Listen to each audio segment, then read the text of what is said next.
Welcome back, everybody, to another episode of Back to the Dugout on the Bleacher Brothers Sports Network. I'm your host, Toby Schulman, here as always, here on Monday and Thursdays on the Bleacher Brothers Sports Network, on the Twitter, on the Twitch, the YouTube, and Facebook. Wherever you're watching from, I appreciate it. And if you're watching the replay, I appreciate it as always. We got a bit of a special episode for you guys today. We've been kind of just doing like basic recaps here on the show and kind of just running through the division news. And while that's still good and that I still think that's fun, it gets a little bit repetitive. While it is important to do towards the end of the season, and there are teams that are making pushes for the playoffs that I am going to cover. We're still going to do division news. I want to do a bit more of a. I guess I kind of did something like this last time, but a bit more of a themed episode. I don't know how long it'll necessarily take me, but I've got some MLB regular season awards that I want to give out, and not just the MVP, Rookie of the Year, Cy Young, Silver Slugger, and Gold Glove type of players or type of awards.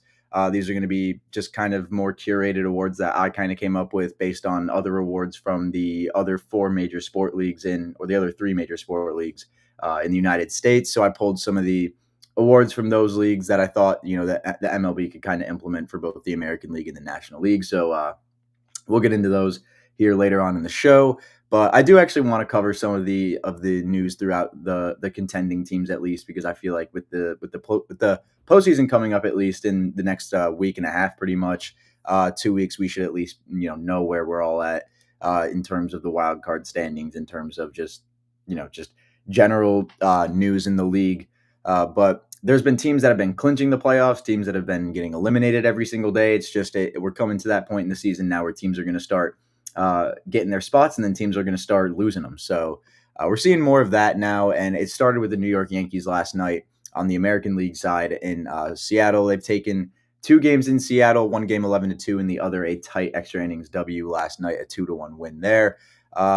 Great stuff from the Yankees overall. I mean, they're now, I think, 5 games ahead of the division. We'll obviously do a whole division standings recap at the end of the news. But, I mean, Gleyber Torres has just looked incredible. I guess since coming into this whole leadoff spot, I mean, he's coming off of just a great stretch of games from last week where, we talked about him nearly hitting 400 and being a big reason why we actually made a bunch of money on some of these parlays last week. But they got guys like John Birdie back, and Juan Soto has been so good down the stretch. Aaron Judge, while he slumped a little bit, he's starting to put it back together really nicely now.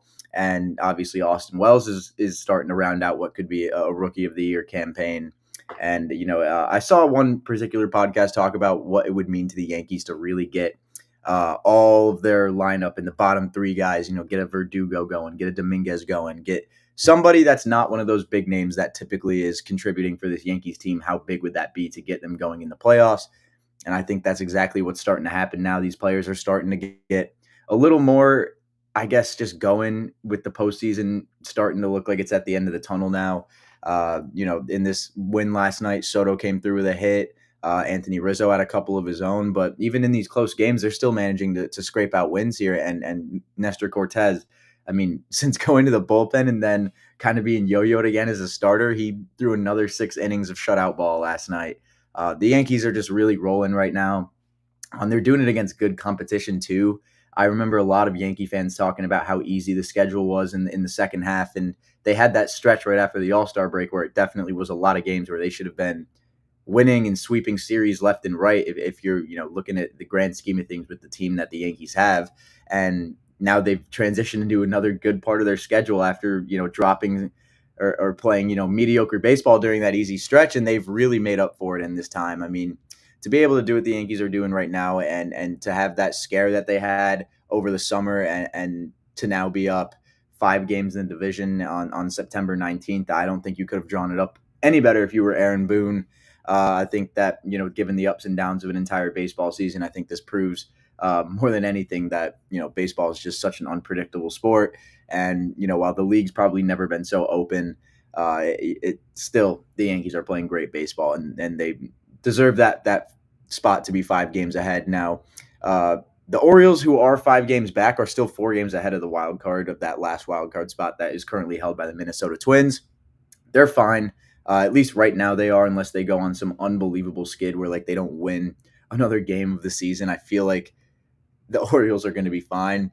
Through the last stretch of just this season, it hasn't been great. I mean, I'm looking back to the Rays series after they took that White Sox series win, and we kind of talked about. I remember talking about at least.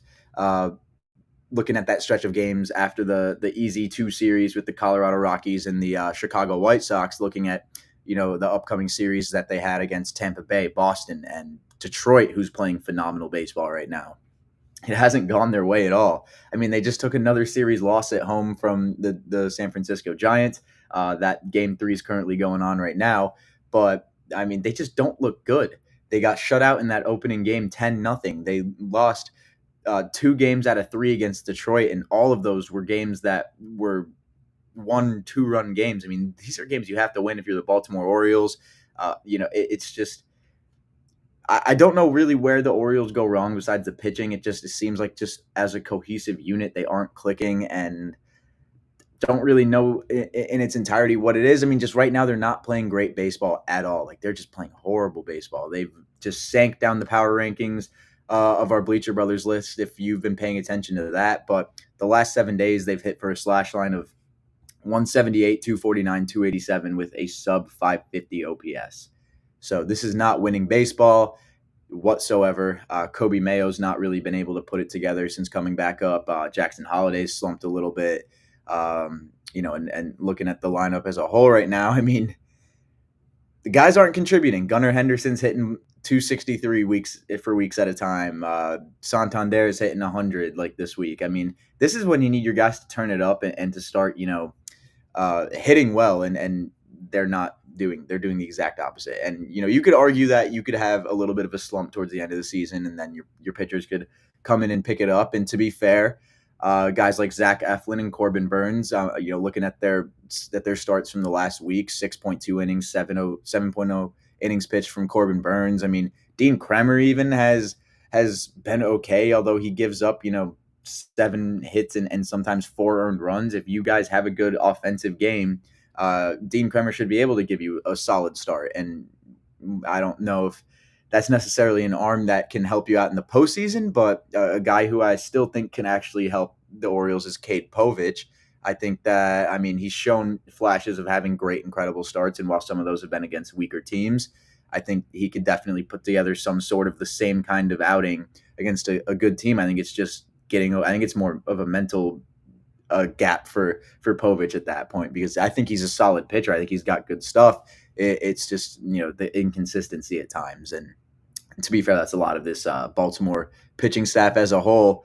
Other than Eflin and Corbin Burns, I really don't feel like I'm confident in any pitcher on this Orioles roster going out there and getting a win in the postseason. So it's tough. I mean, I still don't know what Kyle Bradish's timeline's really looking like. I've been kind of saying there's, the timeline might work out where he could get back to the postseason, but I haven't heard anything about that. So I wouldn't really assume Kyle Bradish would be back. And if so, I mean, coming back from what was he on the 60-day IL into a postseason run is just not a recipe for success in its own right either. But, that's just the way it goes for the Baltimore Orioles right now in the 2024 final stretch of this season.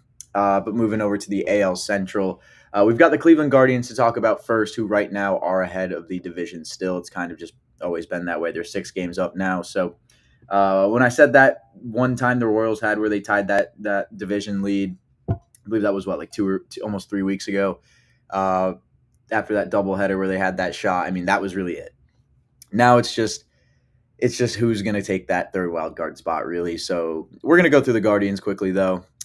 They've been winning close games. I mean, they took a series against or they split at least a series against the Twins, 5-4 win in game 3 and a 4-3 win in game 1. So hopefully they could take that third game and really just pad that lead. And for the Tigers' sake, hopefully the Guardians do take that. But they've been playing good baseball. They swept the White Sox, like I talked about on the last episode, and then took a series a series split with the Tampa Bay Rays as well. But, that's just a team that's always going to give someone tough times. But the Guardians have been playing solid baseball. They're just an incredibly solid team. Stephen Kwan was having some back issues. I know he was scratched from a lineup. I don't know how long that lasted, or if he's still He's on the 10-day IL right now, so he's hopefully will be good to go by the time the postseason comes around. But the hitting's been good. I mean, Will Brennan's been hitting good this week. Angel Martinez has been hitting great this week as well, nearly 400. And then it's J-Ram really just leading the way for them. I mean, this is a guy you need to lead. Jose Ramirez has been amazing, 333 average the last week, uh, three doubles, a home run on 9 hits. He's been incredible. That's a guy who I just really want to see elevate his game to a whole nother level at the postseason. He's one of the most fun switch hitters to watch in baseball. And because he's in the AL Central, I feel like he's just not given a big enough market to really be known as one of the league's best players. And I feel like the league's really going to come to know that this postseason, especially. But having guys like Lane Thomas and Andres Jimenez, especially playing great defense this season, we'll talk about Jimenez later on in the show. But it's honestly all around just really solid offensive production. And, the pitching, I say this every single time I talk about the Guardians, but I mean, they do have guys like Tanner Bybee and Gavin Williams, who I do believe can go out there and give solid starts. Joey Cantillo as well has been pretty solid at times. Well, I don't think he's going to give you the most innings all the time necessarily. I think he can actually give you a really solid outing in the postseason.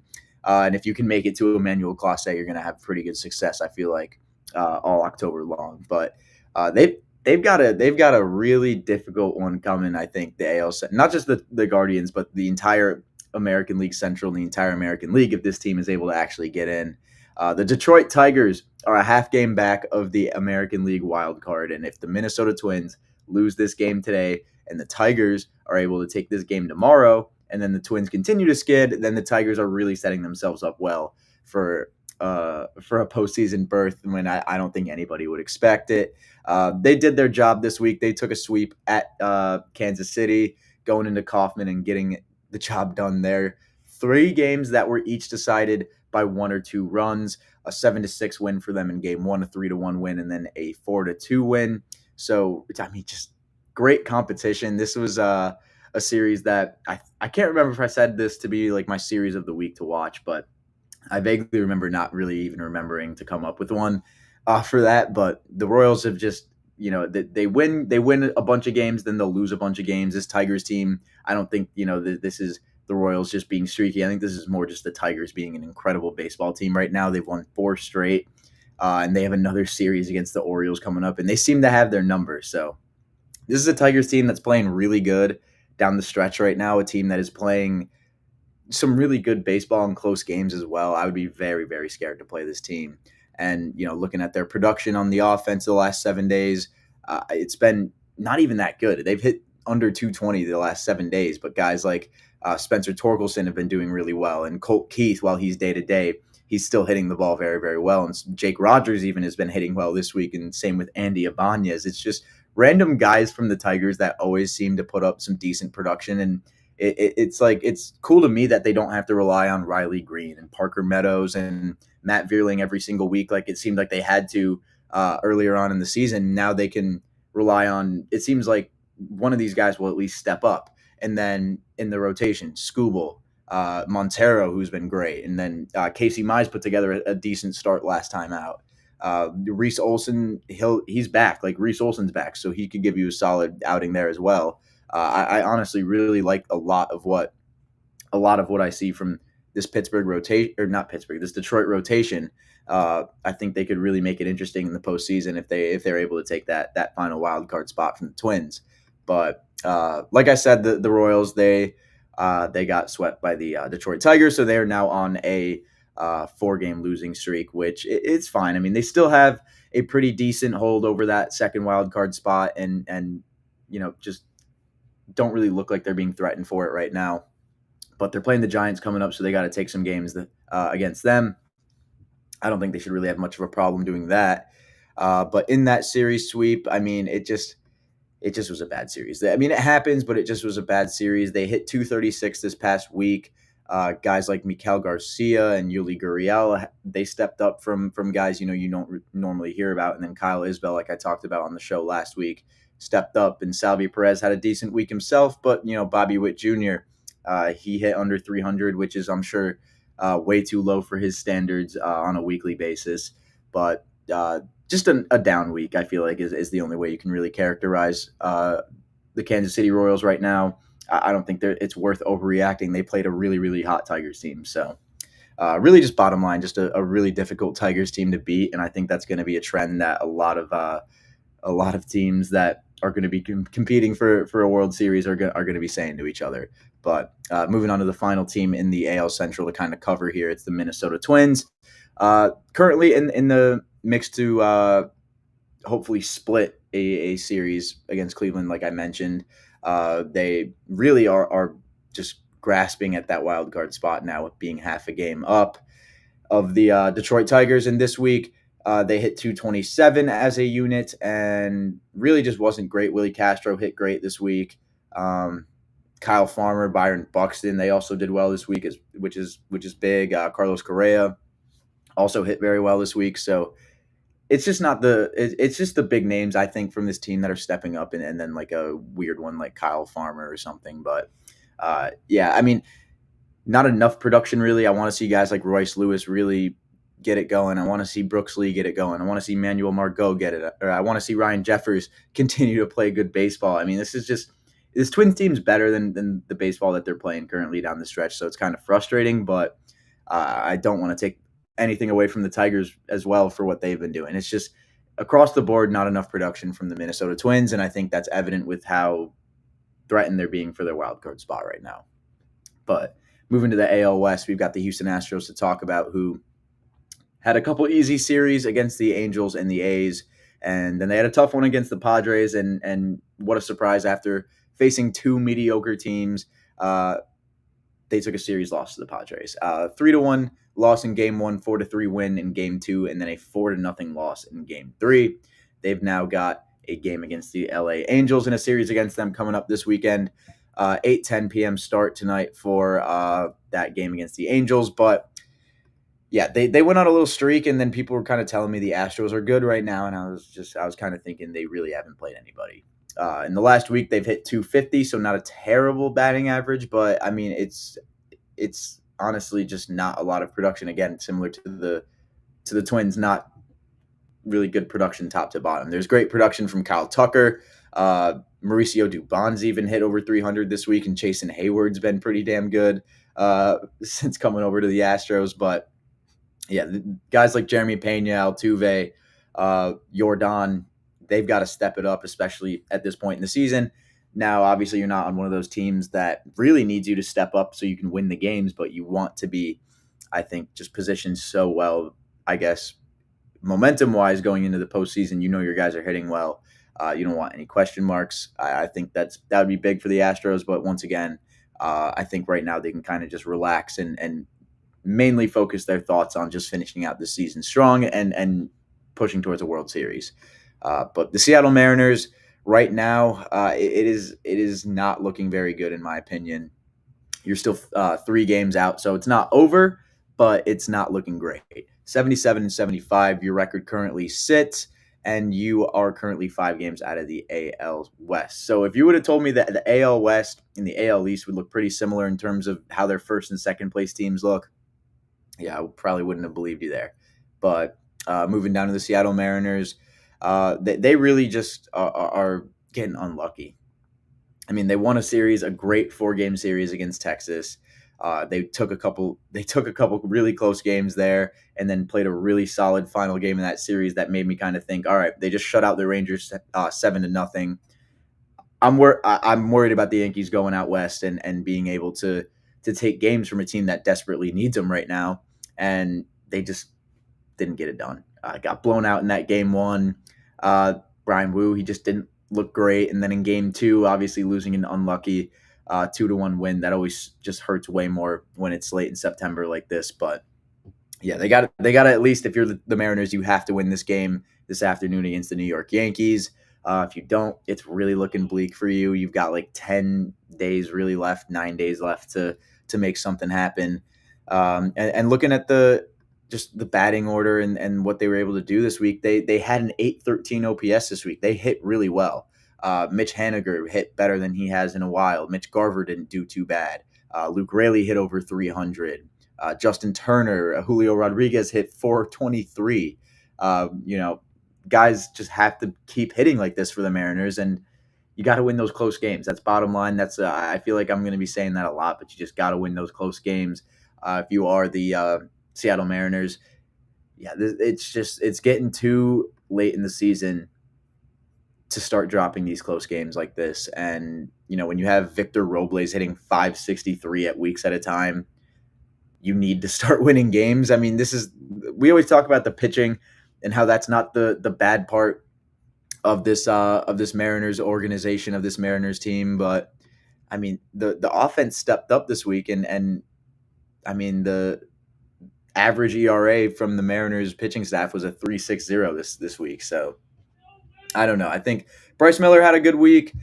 George Kirby had a pretty good week as well. It really is just that series loss to the Yankees that hurts. But the Mariners, they're still not just directly out of it. They just really need to win this final game against the Yankees today. And if they don't, they need to really just win as many games as possible. That's really it. Because the Tigers, I don't think, are going to lose games. And the Royals and the Orioles, I think they're just there. The Phillies are coming in with the next team that we're just going to cover real quick. They took a series loss to the Brewers. They're fine. They're like 9-10 games up of the division. There's really nothing there to get too, I guess, talkative about. I mean, the Phillies are just such a solid team. They have a series against the Mets coming up, so we're going to talk about series of the weekend. Which one to watch? Are we going to pivot to the Tigers? Or are we going to pivot to the NL East here? We'll just have to see about that. I haven't decided yet, honestly. So I will take a look at the schedule for this weekend and decide what we got to watch. But the New York Mets, like I said, they have a series against the Phillies coming up, and they just are coming off of a series sweep against the Nationals. And this is what they needed to take these games against division opponents and to take them big. While the first game was a 2-1 win, they went out and they got 10-1 and then 10-0 wins in game 2 and 3. So bats are looking good. That's really just bottom line. The bats are looking good. Sean Manaea is putting together good starts. Guys like David Peterson look solid at times, and Severino as well.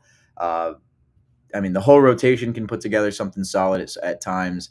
I really like what the Mets are able to do. I think that coming off of a sweep against the Nationals, I think they're going to have a lot of momentum. I think they're going to take some games against Philly this weekend, especially after they lost some games against them last weekend. So they welcome them into Citi Field this weekend.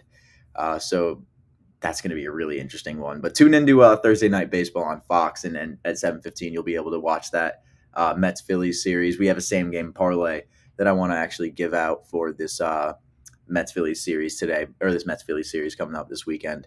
But moving on to the Atlanta Braves to round out the NL East. They went on a 3-game losing streak after splitting a series to the LA Dodgers. They dropped the first game in a series against the Reds and then won the second one 7-1. They start a game. They've already started that game against the Cincinnati Reds, and they're currently winning 4-1 there. So they could take that series against the Reds. I think it'll be pretty good shape for the Atlanta Braves. Standings wise, in the wild card, they are still 2 games back of the Arizona Diamondbacks and the New York Mets for that final spot. So I don't know. They got to win that game today. If they win that game, I think they'll be in good shape to go make a push for that final wild card spot. But they really got to win today because I don't know. I think that the Mets are going to pick up some wins, and I think the Diamondbacks probably will this weekend as well. Moving on to the Milwaukee Brewers, who actually have a series against the Diamondbacks. They are just rolling right now. The Brewers, they took a series against Arizona last weekend. They took a series against the Giants before that. And then afterwards, they took a series against the Philadelphia Phillies. 2 games to 1, they took that series, winning games 6-2 and 2-1. So one really close game there. And the Brewers just look great. Offense-wise, I mean, they've just got guys that can really do it, and they were able to clinch the postseason last night on a walk-off there from Jake Bauers. And so were the Yankees. They were also able to clinch as well with that extra innings win. But this Brewers team just so well ran. Jeff Passan put out a really solid tweet about how just well ran this Brewers organization is from just top to bottom, how well they draft, how well they sign out of international countries. This is a team that is going to show a lot of people, I think, that they were wrong about them heading into the postseason. They've got a really great offensive core, and I just don't think it's the same Brewers team we've seen in years past. They've really, really just developed such an amazing young core, and they're going to run that NL Central for a long time. We'll see if the Reds make it interesting or something, or if the Pirates do, the Cubs. I think the Cubs definitely will. This NL Central is going to be a really just cinematic division to watch over the next couple seasons. But I'm honestly really, really hyped for what this Brewers team is able to do in the postseason because they are so well rounded right now and they're playing really good baseball against some really good teams. But moving to the West, which is one of the best divisions to watch right now. Like I said, we're gonna watch that Diamondbacks Brewers series. That's another contending series for series of the weekend. I might have to just put like 3 series out there at this point with how important these games are getting. But they lost a series to the Rockies, so that's just this late in the season. What are you doing, losing a series to Colorado? You go into Coors. Granted, anything can happen with the offense or whatever. Just drop that series. You need to really go into Milwaukee at this point and take 2 or 3. I think that they're gonna have a tough time with this, but being right on the cusp of that last wild card spot, it's gonna get really it's going to get really interesting because if this Diamondbacks team now starts to compete with the Braves for that last wild card spot, when I think we all thought the Diamondbacks were fine like 2 weeks ago, it's getting interesting. And I mean, Corbin Carroll's still been great. We talked about that weird week Pavin Smith had where he hit like that 3 home run game. Uh, yeah, it's been a really just odd stretch for the Diamondbacks at times. Like I said, Corbin Carroll's been really solid this second half. Christian Walker, since coming back from that injury, has been good. Pavin Smith hit 471 this week. I mean, that's just unheard of out of him. And then they've got guys like Jock Peterson and other solid postseason pieces. And I think it's worth noting Randall Grichuk hit 714 this week as well.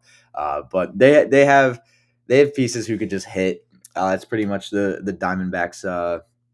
That's pretty much the way the Diamondbacks play.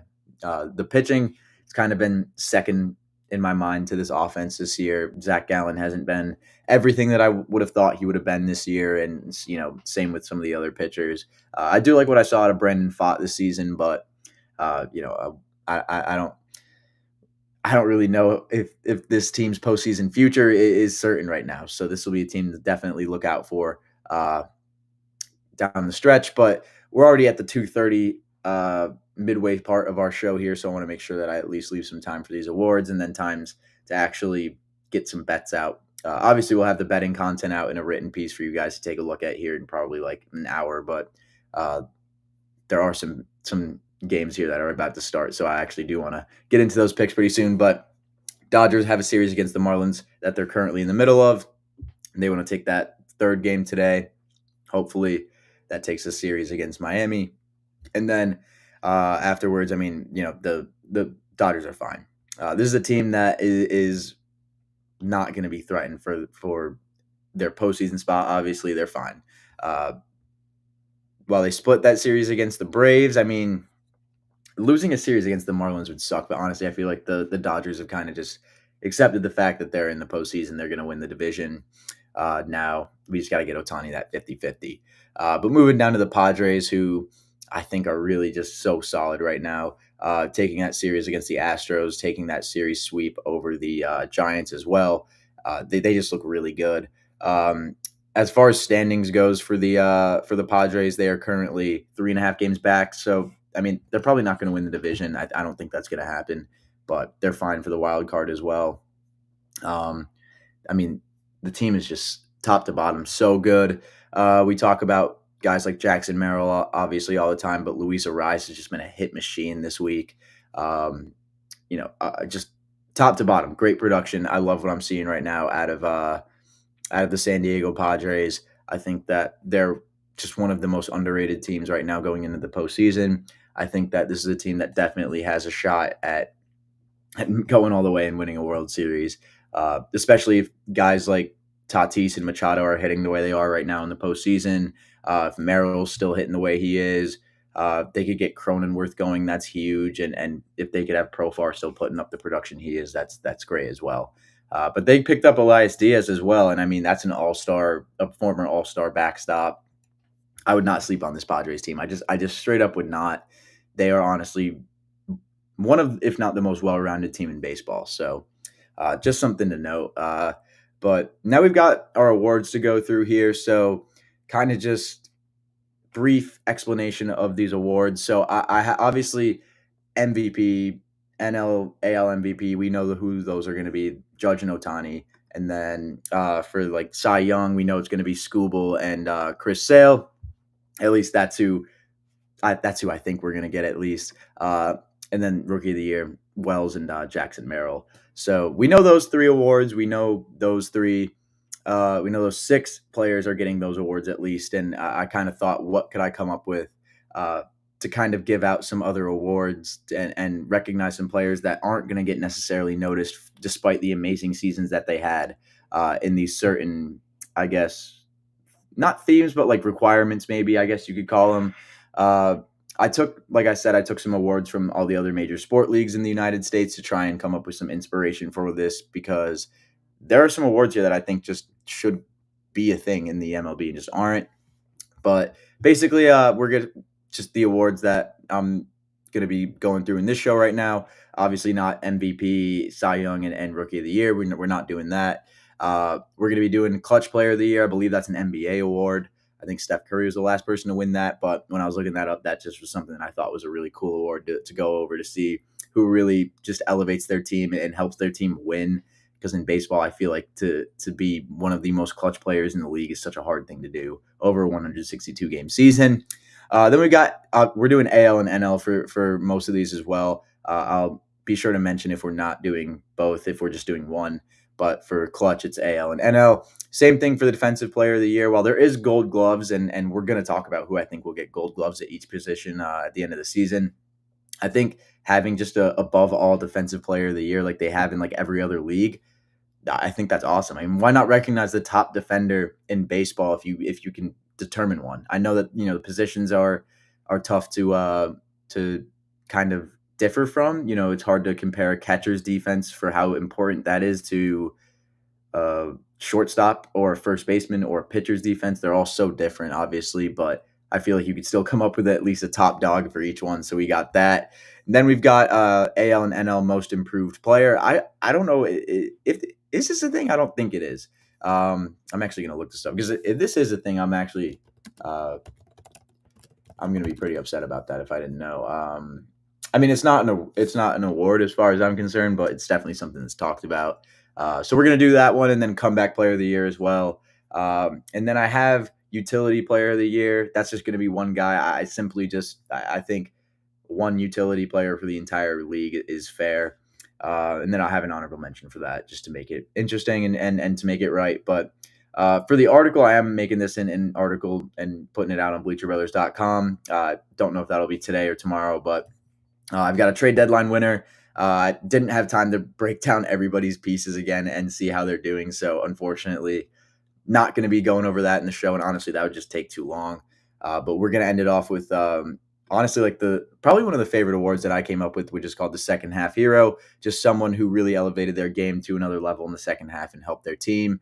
That right now I have between two players. I haven't decided that yet. So maybe if you're watching this, you want to leave it in the comments who you think was the better second half player.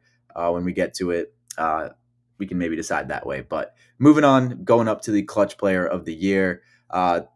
This was honestly a really fun one to look at because I was really trying to figure out just how I could go about finding out who was just clutch in general for their team. So I went on to Fangraphs. So I want to just shout out Fangraphs for all of the info they put out and for how good they are with all the statistics and everything. But if you go to the leaderboards and you go to the major league leaders for batting and you go down to the stat presets and you go to win probability. So if you go to win probability, you're going to see stats like WPA, clutch, plus WPA.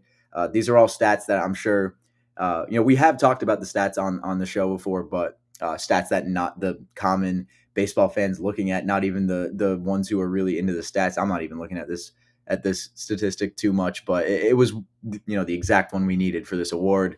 And what I came about what I came up with when looking at that stat was that Jurickson Profar has just been unreal. And he's just been so clutch for the San Diego Padres this season. Profar is going to take this award, at least for the National League side. The left fielder for the San Diego Padres has had an unbelievable year, hitting 283, 385, and 463 for an 847 OPS. Career high 23 home runs for him, also a career high in walks, RBIs, and hits. and the season hasn't even ended yet. Obviously, we still have a little bit of time left. His best numbers since 2018 by far. In his 12-year career, he made his first All-Star game this season.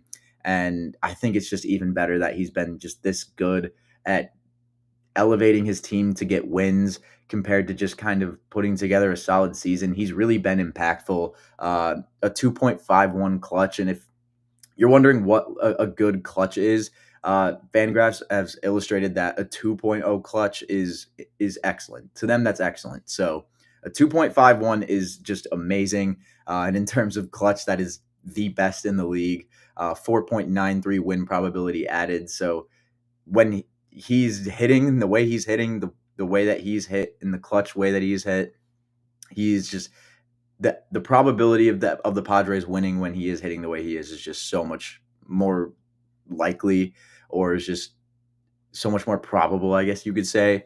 A 13.77 plus WPA, which is win advancement. So, I mean, the likelihood and the increased likelihood that the Padres win when Profar is hitting, it's raised. When a guy seems to be hot at the plate like Profar, the Padres as a whole just seem to be hot. So I think it's no surprise that Jerkson Profar takes home this award on the NL side with a 3.6 WAR. And this to me tells you all you need to know about Profar's season. He's been hit by a pitch 17 times, by far a career high in a season. Uh, I don't know if that's just like a batting stance thing. I think he's just that hard to pitch to this year, that teams are trying to go so inside with these like sliders and sweeping pitches that they're ending up just hitting like the back of his leg or whatever. But Profar's having just a crazy year. And when looking at the American League side for Clutch Player of the Year, there was a couple guys I was in between. I was actually in between Dalton Varsho, and I was in between him, Anthony Volpe, and this other guy, Corey Seager. Now, the other guy, Corey Seager, is definitely the guy that that I think we have to talk about for Clutch Player of the Year here. And P.A. Real coming in with the Eugenio Suarez second half MVP. He's been great. He's been solid. I love the power he brings to Arizona, but I don't know if you're going to like the second half hero then that I got for mine, because he's not. I will say he is not Suarez, but he is from the NL West. So I'm not sure if that's gonna hit a little too close to home for you, PA. But hopefully we make you a little happy with the pick that we got. But Corey Seager for AL Clutch Player of the Year, at least 278 batting average, 353 on base, 512 slug, 864 OPS, and 5 WAR this season from him. Third straight 30 home run season. He's got 1.87 clutch, a 3.62 win probability added, and then the 11.29 win advancement. So these stats are just honestly tripping me up sometimes. Even though they honestly are really good for looking at how clutch these guys are, they can be a little bit confusing, especially when you're looking at WPA and then plus WPA, and they don't both mean win probability added. It's just, maybe I'm doing a little too much with this. I'm not going to lie. But Corey Seager's been amazing. Obviously, the clutch is there. It's not excellent, but it's really good. And then the win probability added is, I mean, he's just adding just value to this team every time when he hits the ball. I mean, you see, I think he was the guy who broke up that, I forget whose no hitter that was, but I think he broke it up with either a home run or just a loud double. But the probability of the Rangers winning when this guy's on at the plate is obviously evident. I mean, he's their best player by far, and he by far showed that he is clutch this season. But that I think is just a really cool award to just reflect on some of the guys who really just made a positive impact win-wise on their team. And you can see with both of these guys, a 3.6 WAR, 5.0 WAR, it's clear how they affected their teams and how they won or lost games. These guys both increased the likelihood of their teams winning by a lot. So the WPAs, if you're taking anything away from the Clutch Player of the Year, the WPA, I think that's the most important stat to look at. Just how much these guys add to the likelihood of their team winning games when they're on. That's pretty much it. But now we're on to the Defensive Player of the Year award, and I'm going to try to run through these pretty quickly because I do want to leave some time for the bets. But for the NL side, I think Patrick Bailey has been just by far the best defender, arguably in the sport. 18 defensive runs saved behind the plate. He's in the top percentile for fielding run value, ranked within the 97th and 100th percentiles for framing, caught stealing above average, and pop time. He's got a 1.85 pop time, which is ridiculous. If you're stealing on Patrick Bailey, honestly, good luck. But this guy's just been playing like Buster Posey level defense. It's really not that surprising. It's just been the best defense you can get behind the plate, period. With how important, at least I consider the catching position to be in terms of defense, I definitely think Bailey deserves that Defensive Player of the Year award for the NL. I think he would get it if it was just one, flat out award in general.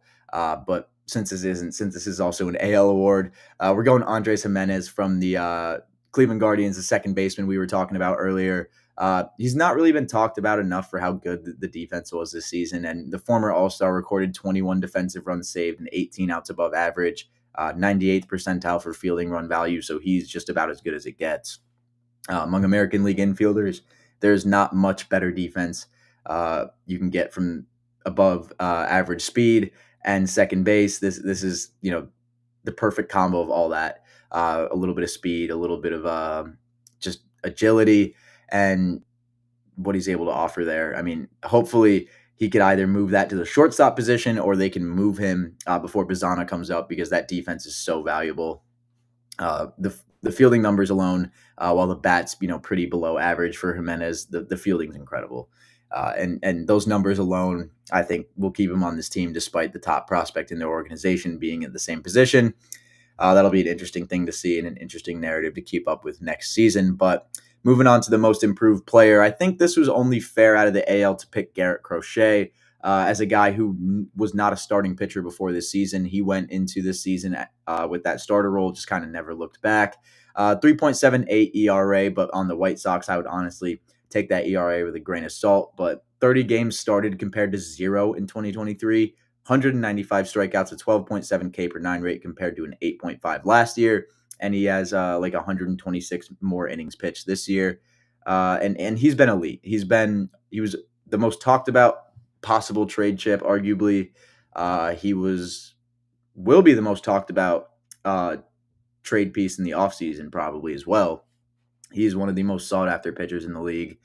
From the left side, he has elite stuff and will have a very long career as a very successful starting pitcher if he can get out of Chicago, hopefully. But great stuff from Garrett Crochet this year. He's put together an incredible campaign, and honestly, he's probably come up just short of the AL Cy Young. I'm not sure what the innings number was really looking like there compared to guys like Skubal and somebody else I'd have to compare. But out of the NL side, I'm also going with another pitcher, and this is a guy who, in 2019 was a starter with the Chicago White Sox, and his ERA was in the fives. But this season with Atlanta, he has really started to turn it around. And like Jesse Chavez, it seems like they've just found something special within this pitcher. And it's Ronaldo Lopez, who, despite battling some injuries, some small ones here and there, has still managed to make 24 starts. He's got a 9.6 K per 9 rate compared to an 8.3 when he was a starter back in 2019. While it's not most improved from last year, he wasn't a starter last year. He's been a solid reliever at times, but in 2019, he just wasn't a good starter, and it really just didn't seem like he would be a starter in the major leagues. It seemed like he was only really good at bullpen role pitching, and the Braves channeled something within him that has made him an incredible starter, and I personally just love it. 137 strikeouts. I mean, he would pass his career high for him if there was if the injuries didn't happen. But great season from Ronaldo Lopez. To see him make that start in the All-Star game, I think I remember Chris Sale filming it on the phone, his start too, so a cool moment there. But moving on to the comeback players of the year, I think this one is only right for the AL to pick Luis Gil out of the New York Yankees. He's been unbelievable this season with a 3.6 WAR, a 14-6 record, and a 3.14 ERA in 27 starts. This bottom line, just why I think he's comeback player of the year. The 700 days out and then coming back and throwing 140 innings pitched. He went from 174 career innings. 140 of those are just from this season. So I think when looking at just the sheer just term of the award and comeback player.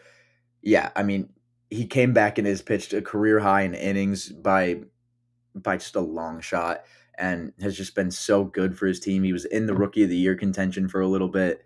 He's been an anchor of this Yankees rotation for so long. He's been, for a little bit there was a bit of worry, I think, from Yankee fans, but he put it back together and has really just put together a solid season that makes people think Luis Gill, yeah, I mean, he's a free agent in 2029. He's going to be extended. That's what a lot of people, I think, are starting to really get at, is that this guy's going to be a staple piece of this Yankee organization.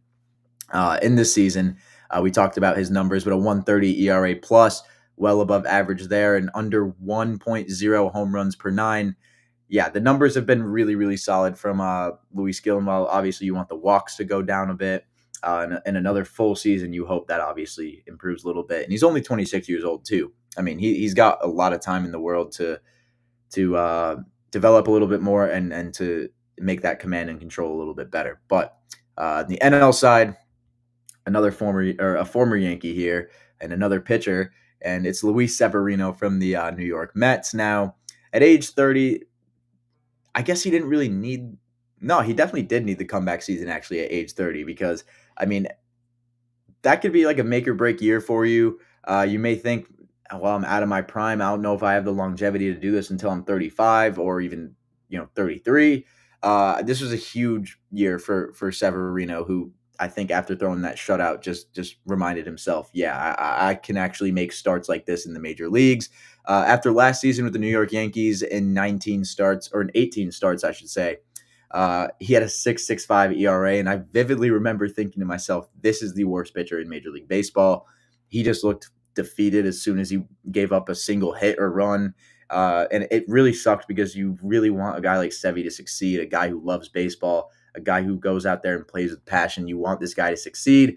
And luckily, he got that with the Mets. He's a 3.77 ERA in 29 games started. Has been a workhorse for him with 172 innings pitched. He's just been incredible. And I mean, the strikeout numbers haven't been, they haven't been like necessarily improved, but he's looking really, really good compared to last season. 11.4 hits per nine and an 8.1 this season. So it's not necessarily like jaw dropping numbers from Severino, but he's flashed some really, really incredible stuff this season that I think really earns him that comeback player of the year, especially from the NL side. But moving on to the utility player of the year, this is one of my favorite ones to kind of come up with because I didn't realize how good this guy has been, and because I didn't realize how like many positions he really played. But that's David Fry from the Cleveland Guardians. So another Guardian to take home an award here. David Fry has played right field, third base, left field, outfield, first base, and catcher this season, as well as being in the designated hitter role. He's played 50 games at DH, 23 at catcher, 20 at first, 20 in the outfield, 16 at left field, and then 4 at third base, and an additional 4 in right field. So I really don't understand how David Fry just kind of shot out of nowhere here. In his career, it hasn't been amazing. Last season, he was about an above, I wouldn't say above average. He was about an average hitter, 238 average, a 101 OPS plus. This season, 258, 354, 444 for a near 800 OPS. He's got 146 total bases and a 125 OPS plus, 14 homers compared to his 4 last year. He can play catcher. He can play everywhere in the field. Pretty much, I mean, he's shown he can do pretty much everything except play like shortstop and, maybe center field. But David Fry has been a guy that I think a lot of people are excited about with how good he's been playing. And another comment coming in from Play Action Reel. I know Dubon. We talked about Dubon earlier. He's been great recently. 30 years old. I just feel like Fry is just a little bit better. Dubon's been a more established player, but in terms of this season, Fry at 28 years old, I think he's got it done. I think he's got that utility player of the year locked down for him. He's just been really good, honestly. And I'm gonna look at his errors real quick before we transition over, because I'm interested to see. He's made only 2 errors at first base. Other than that, he's been really solid everywhere else. Sorry, I don't know why my tab just switched by accident, but yeah, 2 errors at first base, and then or is that in the outfield? No, first base. Yeah, 2 errors at first base, and then that's pretty much it from there. Uh, but moving down the line here, the honorable mention I had was Willie Castro, just because of how good he's been this season, but he's been nowhere near as good as David Fry, in my opinion. And moving to the last award for the second half hero, and I really just want to give a quick shout out to this guy because of how amazing he's been for the Milwaukee Brewers down the stretch here. But I just think one other guy's just got him beat. Jackson Chorio in his rookie season has just been unbelievably productive post All-Star break, sitting for a slash line of 312, 370, 591 for a 961 OPS. He has just been unbelievable. This kid's super fast. He plays great defense. I just wanted to make sure that I at least was able to get something out there for him because he's unbelievably fun to watch. I love watching Jackson Chorio play baseball. I think that he's going to be one of the most solid players in the game in not that long. I think him and this other guy and guys like Ellie De La Cruz, all the young players in the league, I think Chorio's going to be up there with him in terms of how often you're talking about him. But the real second half hero this year, I think it's really only right to say it was Jackson Merrill of the San Diego Padres. The future NL Rookie of the Year hit for a slash line of 315, 344, and then 619. So while Chorio's numbers were honestly around there, it's pretty clear that Merrill's were better. Merrill's just been a dog since coming back from the All-Star break. He's been coming up in clutch situations, hitting walk-off home runs, playing incredible defense as well as a transitioned outfielder. To me, with how the Padres have kind of not only surged just in the standings, but also in our power rankings, I think Jackson Merrill was arguably the biggest part of that. I think on a team that has a lot of star power on both the pitching staff and the offense, to be talking about a kid this much like we are Jackson Merrill is really special, and I think he's going to be a absolute superstar. And maybe we'll see him start to play infield again soon. That could be something fun maybe for the near future. But yeah, I'm personally, I think nobody came close to Jackson Merrill in terms of being a second half hero. Maybe just Jackson Chorio. Shout out a Eugenio Suarez and all the guys from the NL West there who put together a solid second half to make that a super entertaining second half for the baseball fans at least. And those are our awards for the MLB season pretty much. So I'm going to see if I can come up with some more. We'll have the trade deadline winner obviously in the article.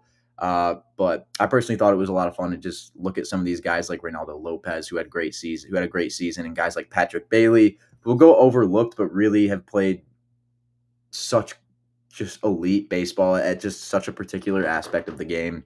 I think that's worth at least noting. So I'm glad we at least got to cover some of that here on the show today. But with the additional 5 minutes that we have, I want to talk about Rebet and I want to talk about our picks for today. So Rebet, I linked in the description. I linked in the description of last weekend as well. If you want to join Rebet, you see here, get a 100% deposit match up to $100 if you use our link down in the description.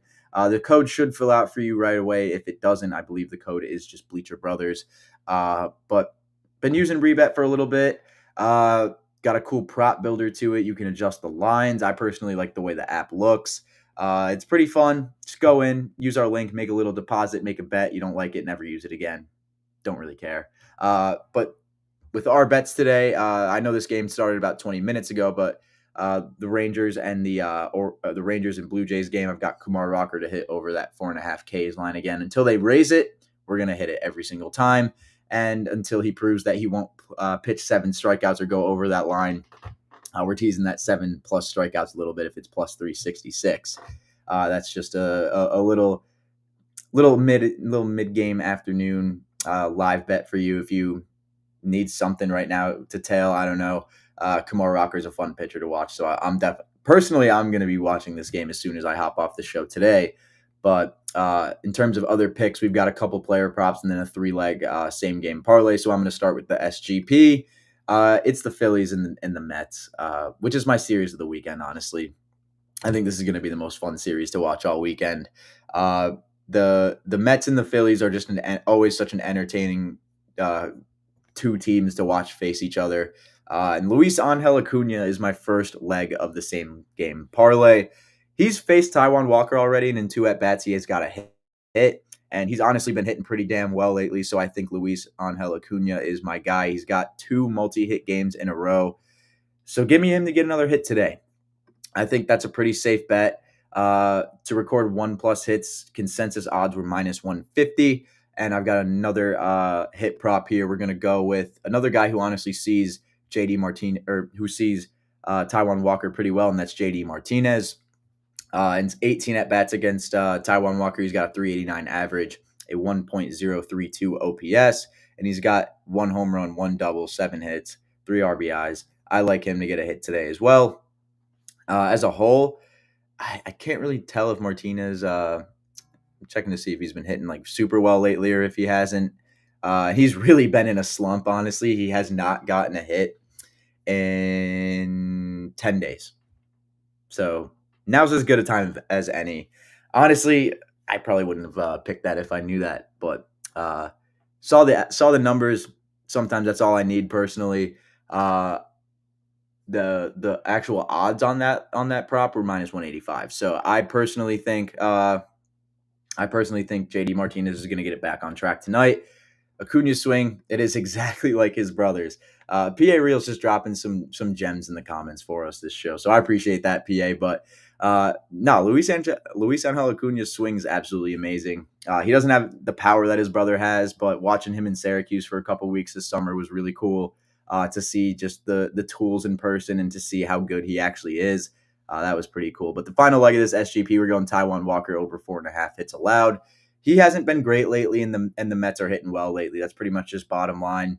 If I've got Martinez and Acuna, if I got them for hits in this parlay, we're going to tell Walker to give up more hits. I just feel like that's a solid way to go, at least. And looking at Taijuan Walker, at least recently, while he's not been particularly great against the Mets, recently he has not been great. He's gone 3 innings pitched, 2 innings pitched, 3 innings pitched, 6 innings pitched, giving up 13 hits, and then 3 innings pitched as well. So I'm a little worried about how long he's actually going to be given a leash out there. I don't know what his deal is really.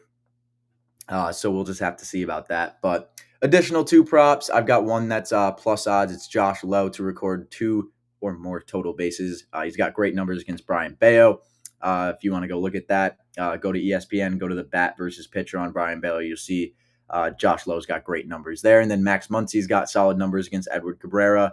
I've got him to record a hit as well. And then obviously the before mentioned Kumar Rocker player props that we're sprinkling as well on top of there. So it's been a pretty up and down couple of days. Honestly, we've gone like 2 for 4, 1 for 4. So if you were tailing me when I was hot, I'm sorry that I've kind of hit a bit of a wall here, but that was bound to happen. We're going to get it back in the green today, hopefully. But that's all I got for you guys for the show today. We're able to cover a lot of info today, get a lot of stuff in. Hopefully you guys enjoyed the award stuff a little bit. Appreciate everybody in the stream as always. If you were watching, if you were in the comments, shout out PA Real again for keeping the convo going. But it's always a good time being able to talk some baseball, being able to highlight some players that don't normally get the best coverage on them. Some of these guys have really had great seasons, and it's worth noting. So glad we got to do a little bit of an awards segment. That article will hopefully be out today or tomorrow. Betting content will be out probably within the next hour or two, and then that's pretty much all I got for you guys till next Monday. But for Toby Schulman, the Bleacher Brothers, and everyone else on the programming, go tune into our stuff. Go tune into all of our written content. My guy Drew Shula has been putting out a bunch of stuff as well. So we got a bunch of good stuff for you guys for not only the rest of baseball season, but football as well. So tune into that. We got a bunch of coverage for whatever sport you may want. And I will see you guys next Monday. So I've got nothing more for y'all. Have a great weekend. Go tune in some of that Detroit and Baltimore series, the New York Philly series as well. Some great baseball on this weekend as we get down the stretch of the season. And I'll be back to talk to you guys about it on Monday.